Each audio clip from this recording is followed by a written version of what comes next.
Cagliari è la Sardegna terra di diabetici, sono migliaia i cittadini che si trovano a dover convivere e lottare contro questa malattia. Professor Marco Sungini, lei è diabetologo all'ospedale Brozzu di Cagliari e primario, appunto. C'è una possibilità di dire addio alle punture quotidiane tramite un apparecchio?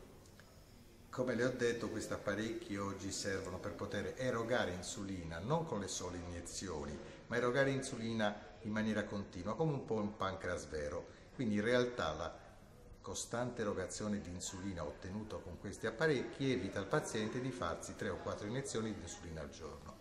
Come apparecchio è grande o è È piccolo? grande come un pacchetto di sigarette, no? Assolutamente compatibile con la portabilità.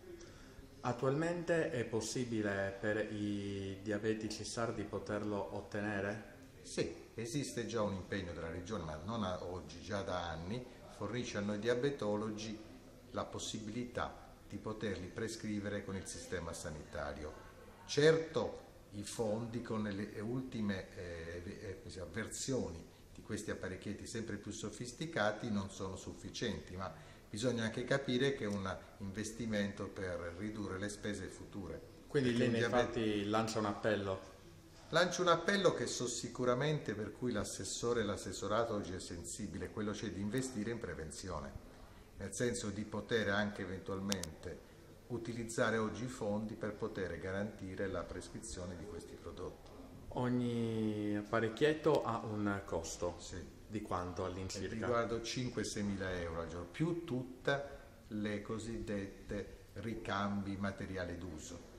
Quindi è un impegno, diciamo, gravoso per il sistema sanitario di investire. E dati anche il numero dei diabetici in Sardegna, non è poco, però allo stesso tempo un diabetico trattato in maniera non completa con la vecchia sistema delle iniezioni, spesso e volentieri si fa precocemente le temibili complicanze del diabete. Quindi la domanda è: conviene investire oggi per garantire un futuro più sereno o risparmiare oggi compromettendo poi il futuro con le complicanze?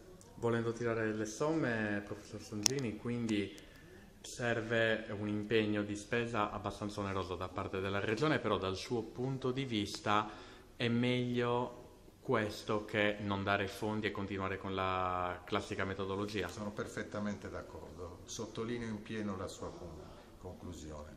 Sicuramente oggi, essendo una malattia cronica, ecco, il diabete è una malattia cronica, non dimentichiamoci che non guarisce mai, quindi non possiamo dire lo faremo domani quando avremo i fondi, ma dobbiamo farlo oggi utilizzando al meglio i fondi per queste malattie croniche, che poi non dimentichiamoci un'altra caratteristica: inizia a colpire i bambini piccoli, quindi sono i soggetti che poi hanno tanti anni davanti e quindi è necessario intervenire ottimizzando la terapia sin dall'inizio. In un'ultimissima battuta, da quanti anni esistono questi device e quindi da quanti anni la regione deve, almeno dalle vostre Esist- richieste, dare fondi? Esistono da qualche anno, diciamo fra i 5 e 7 anni, perché nel campo medico gli anni vanno avanti rapidamente e si prospetta il fatto che oggi dovranno essere distribuiti a una platea sempre più ampia di diabetici, quindi l'incremento di costo è esponenziale sicuramente.